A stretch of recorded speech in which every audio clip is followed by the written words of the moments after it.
welcome so much. We're thrilled to have you here. It is Harry's Poetry Hour. It is episode 99. So if you've got special things that you want to say or share with Harry, write them down this week and share them with us next week for the 100th episode of Harry's Poetry Hour. Yay! Yay! Unfortunately, Harry's not able to be with us at this moment, but he sent me the intro and the write-up for today's magnificent hour of poetry. Allow me to read from Harry's notes, if that's okay. Harry, of course, would welcome everyone, and he wants to thank the Creative Chaos team. Hello to Helen, hello to Toni, hello to Doug, and hello to Corinne. I believe, yes, we're going to bring Phoebe over as well. Hello, Phoebe. We are reading the first half of The Bridge. The Bridge is by Hart Crane. Hart was born in Garrettsville, Ohio in 1899. He quit high school, went to New York City, and had some of his poems published in the top literary little mags. So Doug, I'm going to mute you so that you guys can carry on your conversation. Great. From 1923 to 1929, he worked on his long poem, The Bridge, which was published in 1930, writing much of it in 1926 on the Isle of Pines. In his early 20s, Crane lived at 110 Columbia Heights in Brooklyn, where he had a view of the Brooklyn Bridge. His fascination with this great bridge led him to compose his visionary myth of America, The Bridge. The poem, a synthesis of American history and myth, begins when the poet leaves his home in the morning and ends late that night when he stands on the bridge and says, "Make Pocahontas, Rip Van Winkle, advertising, the great Mississippi, trains, subways, ships, movement across America, hobos, sailors, burlesque, the American idiom, songs, family, back and forth in time and space in his attempts to create an affirmative myth of America, using the bridge as a physical as well as a spiritual and symbolic transcending figure. Oh, arching translation time into what multitudinous verb the sun, an energy of water ever fuse, recast in myriad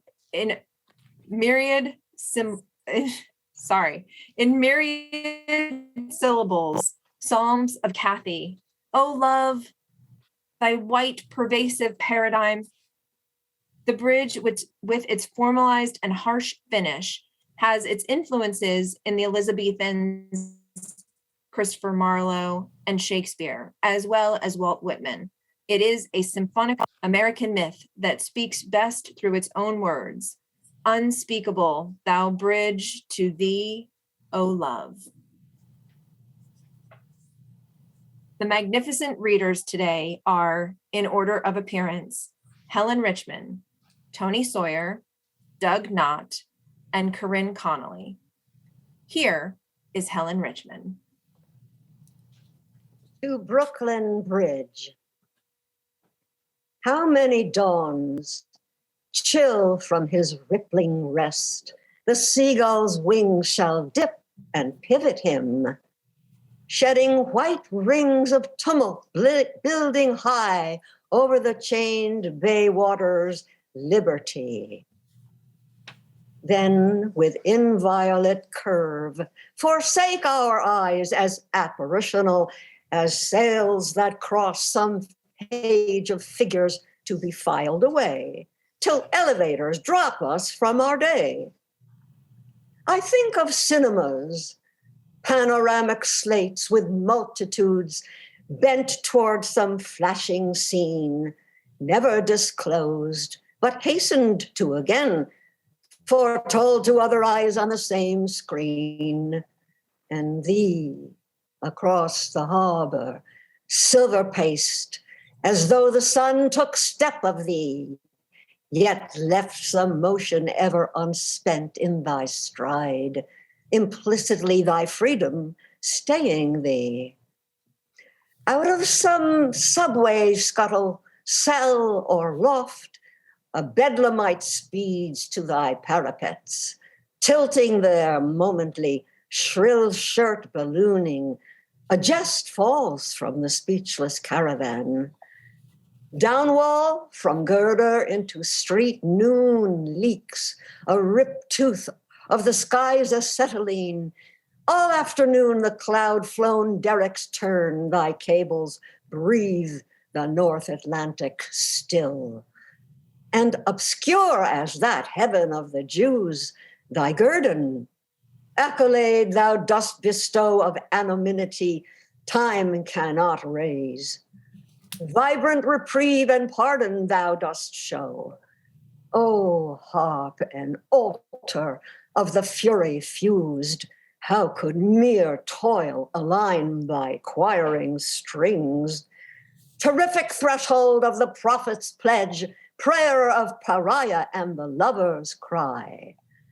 Again, the traffic lights that skim thy swift, unfractioned idiom, immaculate sigh of stars, beating thy path, condense eternity, and we have seen night lifted in thine arms.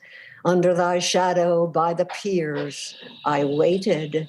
Only in darkness is thy shadow clear, the city's fiery parcels all undone. Already snow submerges an iron year. Oh, sleepless as the river under thee, vaulting the sea, the prairie's dreaming sod, unto us lowliest sometimes sweep, descend, and of the curve ship lend a myth to God. Ave Maria. The superscription from Medea by Seneca in translation. In distant years, a time will come when ocean will release the chains of things, and the mighty earth will be revealed, and typhus will disclose new worlds, and there will be no ultimate thule to be a limit to the lands. Columbus, alone, gazing toward Spain, invokes the presence of two faithful partisans of his quest. Be with me, Luis de San Angel. Now, witness before the tides can wrest away the word I bring.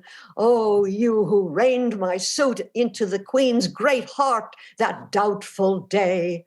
For I have seen now what no perjured breath of clown nor sage can riddle or gainsay. To you too, Juan Perez, whose counsel fear and greed adjourned, I bring you back, Cathay. Here waves climb into dusk on gleaming mail, invisible valves of the sea, locks, tendons crusted and creeping, troughing corridors that fall back yawning to another plunge. Slowly the sun's red caravel drops light once more behind us. It is morning there. Oh, where our Indian emperies lie revealed, yet lost all. Let this keel one instant yield. I thought of Genoa, and this truth now proved that made me exile in her streets, stood me more absolute than ever, biding the moon till dawn should clear that dim frontier, first seen, the Chan's great continent. Then faith, not fear nigh, surged me witless, hearing the surf near. I, wonder breathing, kept the watch, saw the first palm chevron, the first lighted hill, and lowered. And they came out to us crying, the great white birds. Oh, Madre Maria, still one ship of these thou grantest safe returning. Assure us through thy mantle's ageless blue and record of more, floating in a cask was tumbled from us under bare poles scudding, and later hurricanes may claim more pawn, for here between two worlds another harsh, this third of water tests the word. Lo, here bewilderment and mutiny heap whelming laughter, and shadow cut sleep from the heart, almost as though the Moor's flung scimitar found more than flesh to fathom in its fall. Yet under tempest lash and surfeitings, some inmost sob, half heard, dissuades the abyss, merges the wind in measure to the waves. Series on series, infinite, till eyes starved wide on blackened tides accrete and close this turning ronger hole, this crescent ring, sun-cusped and zoned with modulated fire like pearls that whisper through the Doge's hands. Yet no delirium of jewels. Oh, Fernando, take of that eastern shore, this western sea, yet yield thy gods thy virgin's charity. Rush down the plenitude, and you shall see Isaiah counting famine on this lea. An herb, a stray branch among salty teeth, the jellied weeds that drag the shore. Perhaps tomorrow's moon will grant us Saltes Bar Palos again, a land cleared of long war. Some Angelus environs the cordage tree. Dark waters onward shake the dark prow free.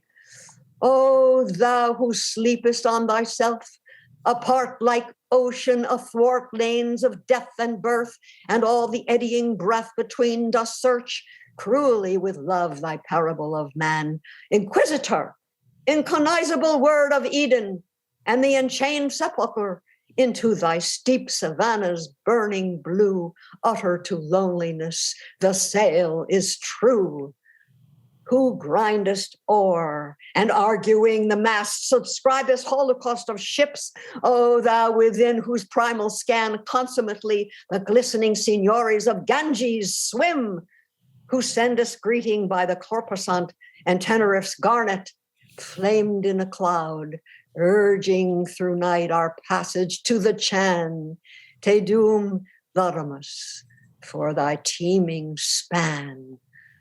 Of all that amplitude that time explores, a needle in the sight, suspended north, yielding by inference and discard, faith and true appointment from the hidden shoal, this disposition that thy night relates from moon to Saturn in one sapphire wheel, the orbic wake of thy once whirling feet, Elohim, still I hear thy sounding heel.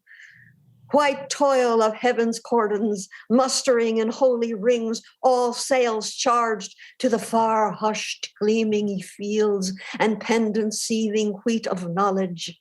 Round thy brows, unhooded now, the kindled crown, acceded of the poles, and biased by full sails, meridians reel thy purpose. Still one shore beyond desire, the sea green's crying towers asway, beyond, and kingdoms naked in the trembling heart. Te Deum Laudamus, O thou hand of fire. Powhatan's daughter. Pocahontas, a well-featured but wanton young girl of the age of 11 or 12 years, get the boys forth with her into the marketplace and make them wheel, falling on their hands, turning their heels upwards, whom she should follow, and wheel so herself, naked as she was, all the fort over. The harbor dawn. Insistently through sleep, a tide of voices, they meet you listening midway in your dream. The long, tired sounds, fog-insulated noises, gongs in white surplices, beshrouded wails, far strung of foghorns, signals dispersed in veils, And then a truck will lumber past the wharves as winch engines begin throbbing on some deck, or drunken stevedores howl and thud. Below comes echoing alley upward through dim snow. And if they take your sleep away, sometimes they give it back again. Soft sleeves of sound attend the darkling harbor, the pillowed bay. Somewhere out there in blankness, steam spills into steam and wanders washed away, flurried by keen fittings, eddied among distant chiming buoys, adrift. The sky, cool, feathery, cold fold, suspends, distills this wavering slumber. Slowly, immemorially, the window, the half-covered chair, ask nothing but this sheath of pallid air. And you beside me, blessed now, while sirens sing to us, stealthily weave us into day, serenely now, before day claims our eyes, your cool arms murmurously about me lay, while myriad snowy hands are clustering at the panes. Your hands within my hands are deeds, my tongue upon your throat, singing arms close, eyes wide, undoubtful dark drink the dawn. A forest shudders in your hair. The window goes blonde slowly, frostily clears from cyclopean towers across Manhattan waters. 2, 3 bright window eyes aglitter, disk the sun released, aloft with cold gulls hither.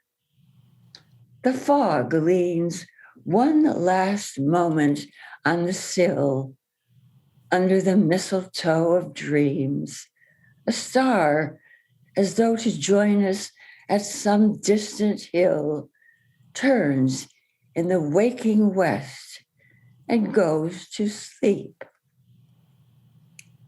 Van Winkle,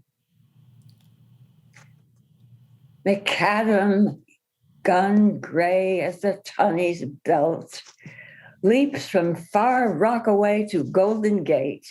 Listen, the miles a hurdy-gurdy grinds, down Gold arpeggio mile unwinds. Times earlier when you hurried off to school, it is the same hour, though a later day. You walked with Pissarro in a copybook, and Cortez rode up, reining tautly in, firmly as coffee grips the taste, and away. There was Priscilla's cheek close in the wind, and Captain Smith all beard and certainty, and Rip Van Winkle bowing by the way. Is this Sleepy Hollow friend? And Rip forgot the office hours, and he forgot the pay. Van Winkle sweeps a tenement way down on Avenue A. The grind organ says, remember, remember the cinder pile at the end of the backyard where we stoned the family of young garter snakes under, and the monoplanes we launched with paper wings and twisted rubber bands. Recall the rapid tongues that flithered from under the ash heap day after day, whenever your stick discovered some sunning inch of unsuspecting fiber, it flashed back at your thrust as clean as fire. and Rip was slowly made aware that he, Van Winkle, was not here nor there. He woke and swore he'd seen Broadway a Catskill daisy chain in May. So, memory, it strikes a chord, strikes a rhyme out of a box, or splits a random smell of flowers through glass. Is it the whip stripped from the lilac tree one day in spring my father took to me? Or is it the sabbatical, unconscious smile my mother almost brought me once from church, and once only, as I recall? It flickered through the snow screen. Blindly, it forsook her at the doorway. It was gone before I had left the window. It did not return with the kiss in the hall. Macadam, gun gray as the Tunny's belt, leaps from Far Rockaway to Golden Gate. Keep hold of that nickel for change, Rip. Have you got your times? And hurry along, Van Winkle. It's getting late. The river. Stick your patent name on a signboard, brother, all over. Going west, young man, and past the din and slogans of the year. Tintex, Japalac, Certainteed overall ads, and land sakes, under the new playbill ripped in the guaranteed corner. See Bert Williams? What? Minstrels, when you steal a chicken, just save me the wing. For if it isn't Erie, it ain't miles around the Mazda and the telegraphic night coming on Thomas Ediford. And whistling down the tracks, a headlight rushing with the sound. Can you imagine, while an express makes time like science, commerce, and the Holy Ghost, radio roars in every room. We have the North Pole, Wall Street, and virgin birth without stones or wires or even running brooks connecting ears. And no more sermons, windows flashing, roar breathtaking, as you like it, eh? So the 20th century, so is the limited, roared by and left three men still hungry on the tracks, ploddingly watching the taillights wizen and converge, slipping gimleted and neatly out of sight. The last bear, shot drinking in the Dakotas, loped under wires that span the mountain stream. Keen instruments strung to a vast precision to those whose addresses are never near, bind town to town and dream to ticking dream. But some men take their liquor slow and count, though they'll confess no rosary or clue, the river's minute by the far brook's year. Under a world of whistles, wires, and steam, caboose-like they go ruminating through Ohio, Indiana, blind baggage to Cheyenne tagging, maybe Kalamazoo. Time's rendings, time's blendings, they construe as final reckonings of fire and snow. Strange bird wit, like the elemental gist of unwalled winds they offer, singing low, my old Kentucky home, and Casey Jones, and some sunny day. I heard a road gang chanting so. And afterwards, who had a colt's eyes, one said, Jesus, oh, I remember watermelon days, and sped high in a cloud of merriment, recalled, and when my Aunt Sally's system smiled, he drawled, it was almost Louisiana long ago. There's no place like Boonville, though, buddy, one said, excising a last burr from his vest for early trouting. Then, peering in the can, but I kept on the tracks. Possessed, resigned, he trod the fire down pensively and grinned, spreading dry shingles of a beard. Behind my father's cannery works, I used to see rail squatters ranged in nomad railery, the ancient men, wifeless or runaway hobo trekkers that forever search an empire wilderness of freight and rails. Each seemed a child like me on a loose perch, holding to childhood like some termless play. John, Jake, or Charlie, hopping the slow freight, Memphis to Tallahassee, riding the rods, blind fists of nothing, Humpty Dumpty clods. Yet they touched something like a key, perhaps, from pole to pole across the hills, the states. They know a body under the wide rain. Youngsters with eyes like fjords, old reprobates with racetrack jargon, but who have touched her, knowing her without name, her dotting immensity. They lurk across, knowing her yonder breast, snow-silvered, sumac-stained, or smoky blue, is past the valley sleepers, south or west, as I have trod the rumorous midnights too, and past the circuit of the lamp's thin flame, O nights that brought me to her body bare, have dreamed beyond the print that bound her name. Trains sounding the long blizzards out, I heard wail into distances I knew were hers. Papooses crying on the wind's long mane screamed red-skinned dynasties that fled the brain, dead echoes. But I knew her body there, time like a serpent down her shoulder, dark, and space an eaglet's wing laid on her hair. Nor the myths of her fathers under the Ozarks, domed by Iron Mountain, the old gods of the rain lie wrapped in pools where eyeless fish curvet a sunken fountain and redescend with corn from querulous crows.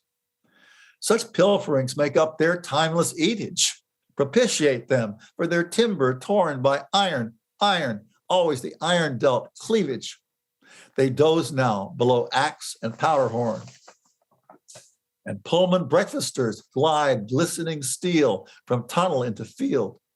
Iron strides the dew, straddles the hill, a dance of wheel on wheel. You have a half hour's wait in Siskiyou, or stay the night and take the next train through. Southward, near Cairo passing, you can see the Ohio merging, borne down Tennessee. And if it's summer and the sun's in dusk, maybe the breeze will lift the river's musk as though the waters breathe that you might know. Memphis Johnny, Steamboat Bill, Missouri Joe. Oh, lean from the window if the train slows down as though you touched hands with some ancient clown. A little while gaze absently below and hum Deep River with them while they go. Yes, turn again and sniff once more. Look, see. Oh, sheriff, brakeman, and authority. Hitch up your pants and crunch another quid for you to feed the river timelessly, and few evade full measure of their fate. Always they smile out eerily what they seem. I could believe he jolted to heaven's gate, Dan Midland, jolted from the cold break beam. Down, born pioneers in time's despite, grime tributaries to an ancient flow. They win no frontier by their wayward plight, but drift in stillness as from Jordan's brow. You will not hear it as the sea, even stone, is not more hushed by gravity, but slow, as loath to take more tribute, sliding prone, like one whose eyes were buried long ago. The river, spreading, flows and spends your dream. What are you, lost within this tideless spell? You are your father's father and the stream. Damp tonnage and alluvial march of days, nights turbid, vascular with silted shale, and roots surrendered down of moraine clays. The Mississippi drinks the farthest dale. O quarrying passion, undertowed sunlight, the basalt surface drags a jungle grace, ochreous and lynx barred in lengthening might. Patience, and you shall reach the biding place. Over De Soto's bones, the freighted floors throb past the city, storied of three thrones. Down two more turns, the Mississippi pours, anon tall Ironsides up from salt lagoons. and flows within itself, heaps itself free, all phased but one thin skyline round. Ahead, no embrace opens but the stinging sea.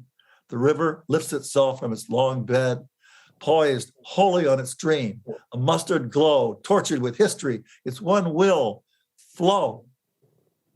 The passion spreads in wide tongues, choked and slow, meeting the gulf, hosannas silently below.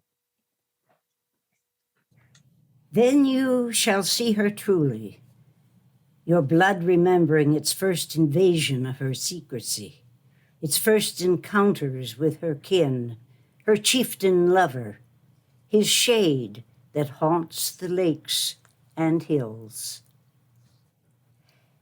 The swift red flesh, a winter king, who squired the glacier woman down the sky. She ran the neighing canyons all the spring. She spouted arms. She rose with maize to die.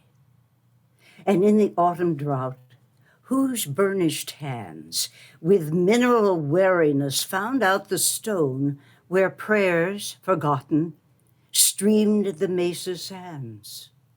He holds the twilight's dim, perpetual throne. Mythical brows we saw retiring, loath, disturbed and destined into denser green. Greeting they sped us on the arrow's oath, now lie incorrigibly what years between. There was a bed of leaves and broken play. There was a veil upon you, Pocahontas, bride. O princess, whose brown lap was Virgin May, and bridal flanks and eyes hid tawny pride. I left the village for dogwood. By the canoe, tugging below the mill race, I could see your hair's keen crescent running, and the blue first moth of evening take wing stealthily. What laughing chains the water wove and threw. I learned to catch the trout's moon whisper. I drifted how many hours I never knew, but watching saw that fleet young crescent die, and one star, swinging, take its place alone, cupped in the larches of the mountain pass, until, immortally, it bled into the dawn. I left my sleek boat, nibbling margin grass. I took the portage climb, then chose a further valley shed. I could not stop. Feet nozzled watery webs of upper flows. One white veil gusted from the very top. Oh, Appalachian spring. I gained the ledge, steep, inaccessible smile that eastward bends and northward reaches in that violet wedge of Adirondacks, wisp of azure wands. Over how many bluffs, tarns, streams I sped, and knew myself within some boding shade. Gray teepees tufting the blue knolls ahead, smoke swirling through the yellow chestnut glade. A distant cloud, a thunderbud it grew, that blanket of the skies, the padded foot within. I heard it, till its rhythm drew, siphoned the black pool from the heart's hot root. A cyclone threshes in the turbine crest, swooping in eagle feathers down your back. No Makota, no Makota greeting, no death's best. Fall, sachem, strictly as the tamarack. A birch kneels, all her whistling fingers fly. The oak grove circles in a crash of leaves. The long moan of a dance is in the sky. Dance, Makokata, Pocahontas, grieves, and every tendon scurries toward the twangs of lightning delted down your saber hair. Now snaps the flint in every tooth, red fangs and splay tongues thinly busy the blue air. Dance, Makokata, snake that lives before, that casts his pelt and lives beyond. Sprout, horn, spark, tooth, medicine man, relent, restore, lie to us, dance us back the tribal morn. Spears and assemblies, black drums thrusting on. Oh, yelling battlements, I too was liege to rainbows, carrying each pulsant bone. Surpassed the circumstance, danced out the siege. And buzzards circleted, screamed from the stake.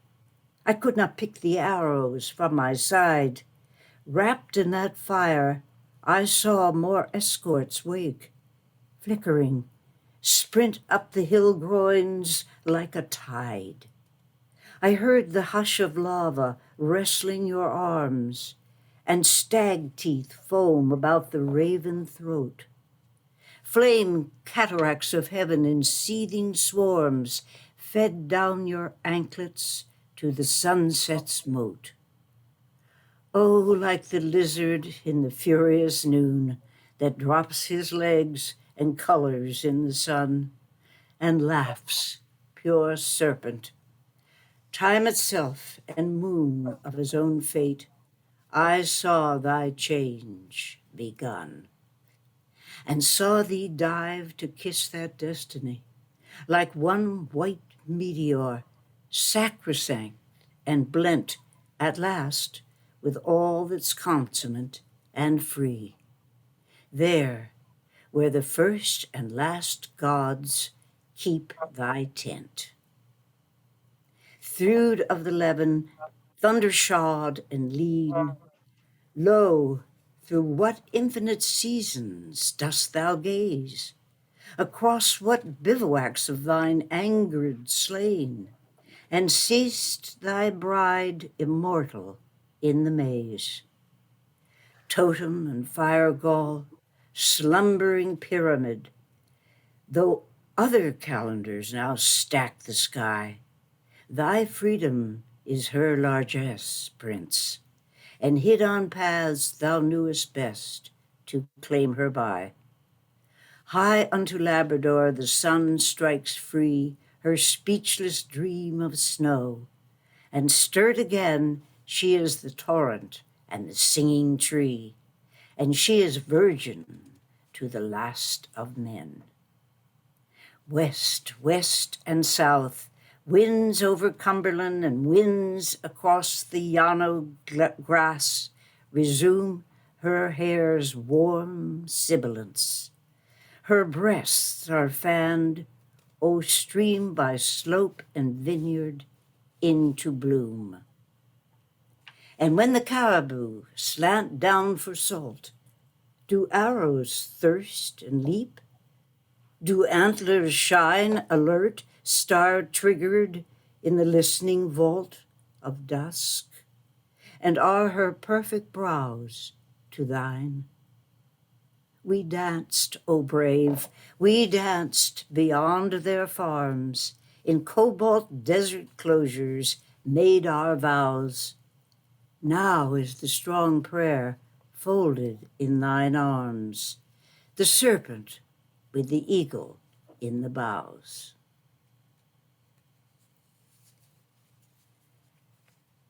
Indiana. The morning glory, climbing the morning long over the lintel on its wiry vine, closes before the dusk, furls in its song as I close mine. And bison thunder rends my dreams no more, as once my womb was torn, my boy, when you yielded your first cry at the prairie's door. Your father knew then though we'd buried him behind us far, back on the gold trail. Then his lost bones stirred. But you who dropped the scythe to grasp the oar knew not, nor heard how we too, prodigal, once rode off too, waved Seminary Hill a gay goodbye. We found God lavish there in Colorado, but passing sly. The pebbles sang, the firecat slunk away, and glistening through the sluggard freshets came in golden syllables loosed from the clay his gleaming name. A dream called El Dorado was his town. It rose up shambling in the nugget's wake. It had no charter, but a promised crown of claims to stake. But we, too late, too early, howsoever, won nothing out of 59, those years, but gilded promise yielded to us never, and barren tears. The long trail back. I huddled in the shade of wagon tenting, looked out once and saw, bent westward, passing on a stumbling jade, a homeless squaw, perhaps a half-breed. On her slender back, she cradled a babe's body, riding without rein. Her eyes, strange for an Indian's, were not black, but sharp with pain, and like twin stars. They seemed to shun the gaze of all our silent men, the long team line, until she saw me, when their violet haze lit with love shine. I held you up. I suddenly, the bolder, knew that mere words could not have brought us nearer. She nodded, and that smile across her shoulder will still endear her, as long as Jim, your father's memory, is warm. Yes, Larry, now you're going to see, remember, you were the first, before Ned and this farm, firstborn, remember, and since then, all that's left to me of Jim, whose folks, like mine, came out of Arrowhead, and you're the only one with eyes like him, Kentucky bred. I'm standing still. I'm old. I'm half of stone. Oh, hold me in those eyes, engaging blue. There's where the stubborn ears glean and atone, where gold is true. Down the dim turnpike to the river's edge, perhaps I'll hear the mare's hoofs to the ford. Write me from Rio, and you'll keep your pledge. I know your word. Come back to Indiana, not too late, or will you be a ranger to the end? Goodbye, goodbye. Oh, I shall always wait. You, Larry, traveler, stranger, son, my friend. This is Cutty Sark. I met a man in South Street, tall, a nervous shark tooth swung on his chain. His eyes pressed through green glass. Green glasses or bar lights made them so shine. Green eyes stepped out, forgot to look at you, or left you several blocks away.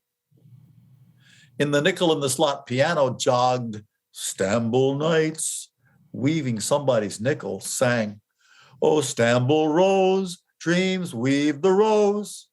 Murmurs of Leviathan he spoke, and rum was Plato in our heads. It's SS Alla Antwerp. Now remember, kid, to put me out at 3. She sails on time. I'm not much good anymore at time. Keep weak-eyed watches, sometimes snooze. His bony hands got to beating time. A whaler once, I ought to keep time and get over it. I'm a Democrat. I know what time is. Oh, no, I don't want to know what time is. That damn white Arctic killed my time. Oh, Stamble rose, drums weave. I ran a donkey engine down there on the canal in Panama. Got tired of that. Then Yucatan, selling kitchenware, beads. Have you seen Popocatépetl?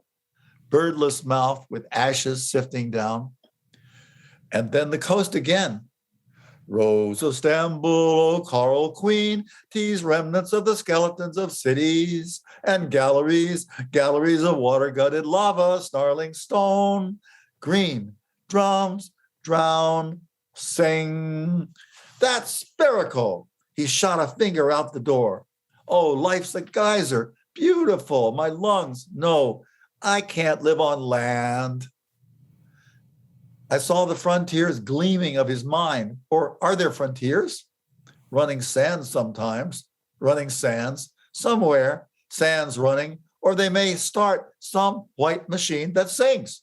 Then you may laugh and dance the axle tree, steel, silver, kick the traces and know. Atlantis rose, drums read the rose, the star floats burning in a gulf of tears and sleep another 1,000. Interminably long since someone's nickel stopped playing. A wind worried those wicker-neat lapels, the swinging summer entrances to cooler hells. Outside, a wharf truck nearly ran him down. He lunged up Bowery Way while the dawn was putting out the Statue of Liberty, that torturers, you know. I started walking home across the bridge.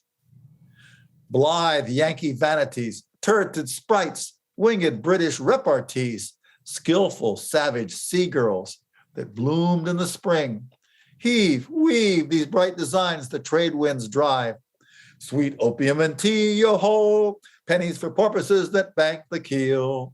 Fins whip the breeze around Japan. Bright sky sails ticketing the line, wink around the horn to Frisco, Melbourne, pennants, parabolas, clipper dreams, indelible and ranging, baronial white on lucky blue. Perennial, cutty, trophied, sark. Thermopylae, black prince, flying crowd through Sunda, scarfed of foam, their bellies veered green esplanades, locked in wind humors, ran their eastings down. At Java Head, freshened the nip, sweet opium and tea, and turned and left us on the ice. Bunt lines tussling 91 days, 20 hours, and anchored. Rainbow, Leander. Last trip a tragedy. Where can you be, Nimbus? And you rivals too. A long tack keeping Taiping, Ariel.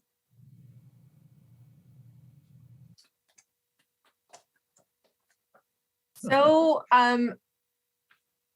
normally at this point, Harry would be thanking all of you for your time and your artistry and going around asking for your reflections on what it is that you read.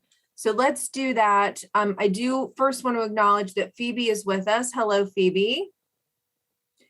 She is with us because next week will be part 2 of The Bridge, and Phoebe will be participating with us for that. So let's go around. Helen, starting with you. Anything revelatory for you as you were researching these poems?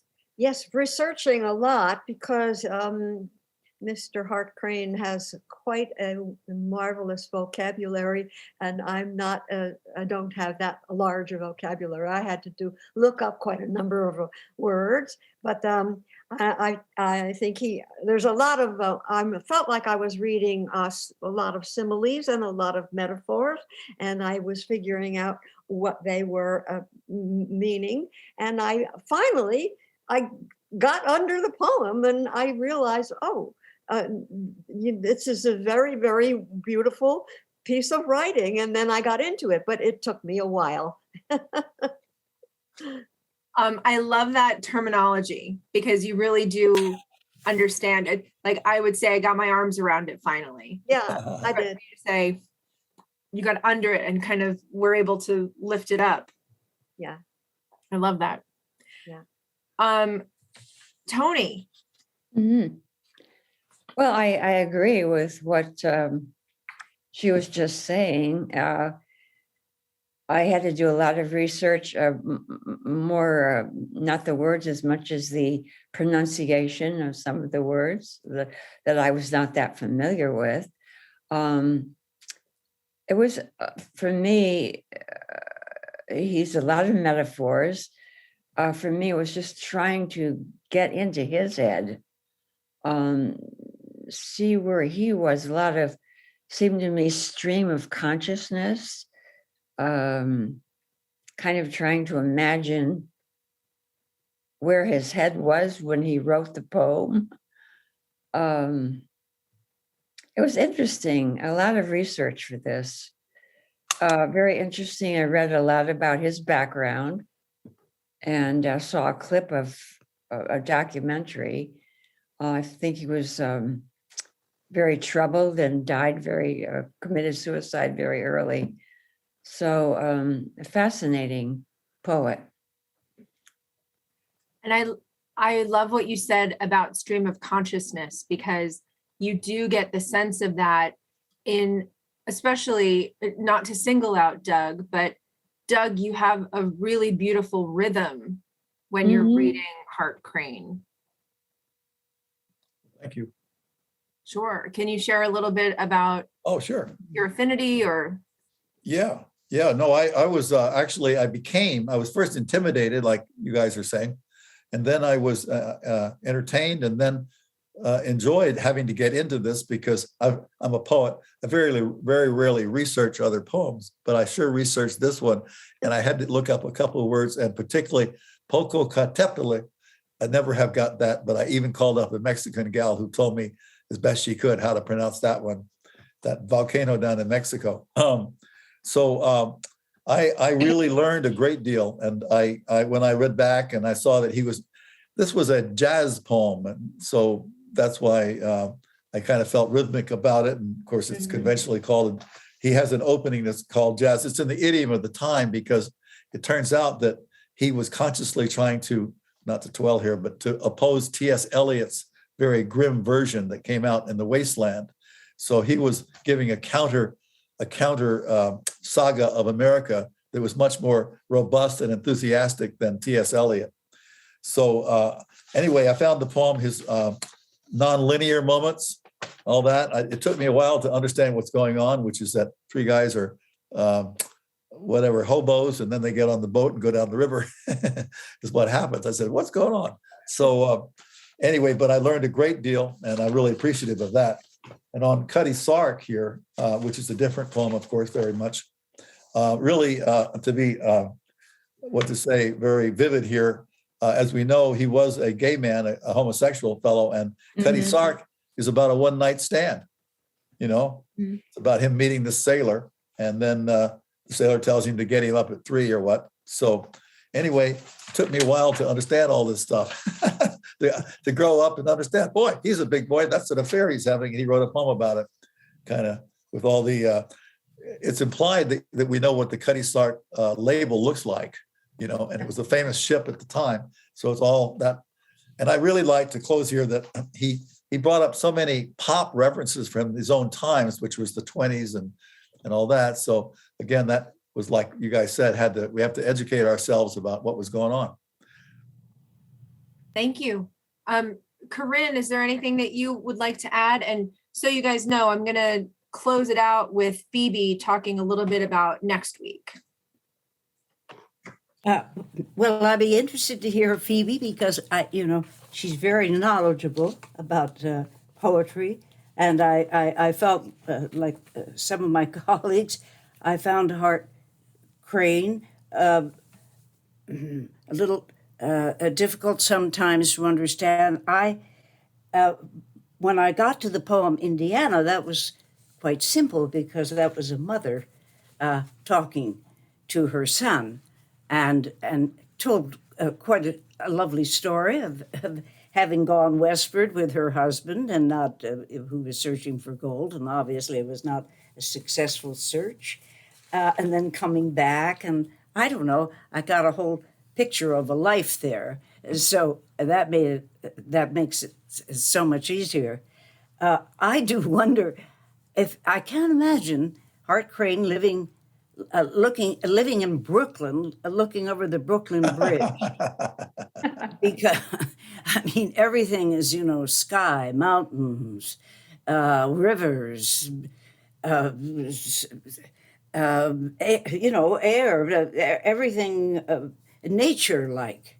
And it just seems like it's such an odd place for him to be. And I can't believe that he was writing a lot of this. Certainly when he was portaging up the cliff. I mean, I can't imagine him writing that from the window overlooking the Brooklyn Bridge. But the Brooklyn Bridge is over a body of water, and New York, if you just look at the skyline and pretend you're like an impressionist artist, it could feel like hills and mountains and valleys. And it's one of the things that I love about New York, because there in the middle of it all is Central Park, like the most glorious patch of nature. Yeah. Anyway, I could go on and on about New York. I agree. Wonderful. Sorry, Doug? No, I'm agreeing about Central Park. You gave me a little vision of it, so I was just remembering. Yeah, love it. All right, so we are out of time, but Phoebe, give us a little teaser for next week. And I want to remind all of you who are friends and fans of Harry, next week is our 100th episode of Harry's Poetry Hour, and we would love for you to write something, send cards, just get ready to shower him with love and enjoy the second half of the bridge. Phoebe, give us a little teaser. Oh no, Phoebe, we're having the same audio issues that we've had previously. We can't hear you, and the little bit that we can hear sounds kind of like Mickey Mouse through a telephone. Which is fun. I mean, it's interesting to imagine Mickey Mouse talking about Hart Crane over a telephone. All right, so I apologize, but trust me, it's going to be a wonderful episode next week. Join us for the second half of The Bridge at 1:00 next Tuesday, April 26th. And a reminder, 100th episode, please write down your fondness for Harry. I think we can all agree we're fond of Harry, yes? Yes. Oh, yeah. Everybody's wild about Harry.